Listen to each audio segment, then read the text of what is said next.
During my time in the military, I worked with a number of men and women who, when they were young, were struggling. Some academically, some in terms of discipline, some were just wandering in life. But somewhere along the way, someone or some organization intervened and ultimately changed their life trajectory. And by the time I knew them as adults, they were extremely capable individuals, many of whom did remarkable things under really, really difficult circumstances. As you look at the United States right now, you'll see significant challenges with many of our youth in terms of mental health issues, suicide rates, chronic absences in schools, and a significant number who are unable to transition to stable, productive adulthood. I think this has been a growing challenge for a couple decades, and it was significantly exacerbated by COVID. And to me, we need to address this head on with a huge sense of urgency. And while there are no easy solutions, I think a program that accomplishes what I observe with some of my colleagues in the military, a program designed to help select individuals early age, maybe in middle school, maybe high school, maybe just out of school, but change their life trajectory by providing positive adult interaction and assistance at the right time. Basically an expanded mentor program. I think this has to be part of the answer. The hard reality is that for a significant number of youth in the U.S., there's limited adult involvement in their early years, and many don't live in a supportive home environment.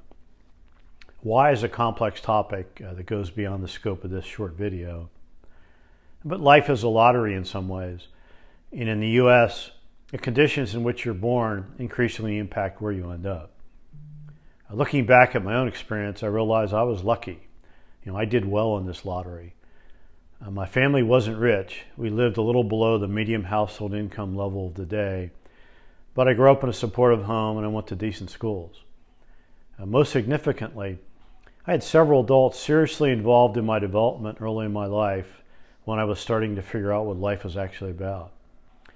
I was most influenced by my father. He was a smart, good, honest guy who was sincerely interested in the lives of my brother and my sister and I. A product of the Depression and World War II, he was a good man, he was a good father. After my dad, I was next most influenced by a couple football coaches. One was my grade school coach, Felix Peden. He was a good coach on the field, but he also taught me some very fundamental things about life. As one example, one of our teammates wasn't very athletic, and some of the players made fun of him. Mr. Peden heard about it, called us all in, and told us this was fundamentally wrong, and that we needed to respect everybody for who they were. As another example, this was a Catholic grade school, and our games were played on Sunday afternoons. On game day, Mr. Peden required all of us to attend the 10 o'clock morning mass in the church, wearing a coat and tie, and sitting together as a group. He was clear that it wasn't about religion. Religion was between us and our parents. But he wanted the community to see that we were their team, and he wanted us to recognize that being part of this group was something special. I can still remember in the 6th grade, sitting in the pew with my teammates, wearing a sport coat that didn't fit, and a skinny 1960s tie, but thinking this is a big deal. In some ways, it was a turning point for me.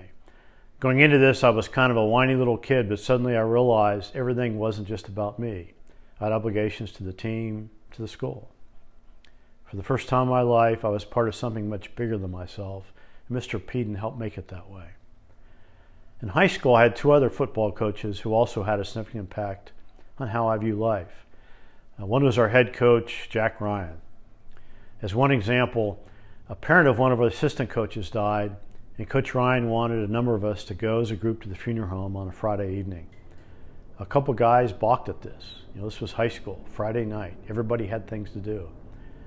Coach Ryan looked at us and said, "You guys are missing the point. One of our team lost a parent, and he's going through a difficult time. We need to support him as best we can. That's what young men do." He looked at us and said, "Be here in the parking lot at 5 and wear a tie." And he just walked away. I suspect I learned more about adult responsibility in that 30-second conversation than in 4 years of college.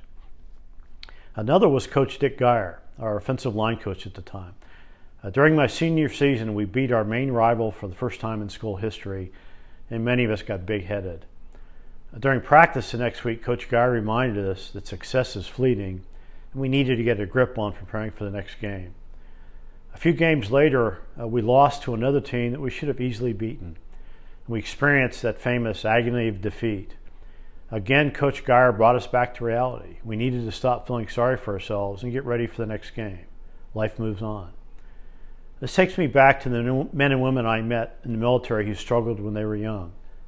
They weren't as lucky as I was as a kid, but somewhere along the way they met someone who helped them develop and helped them find their path to success.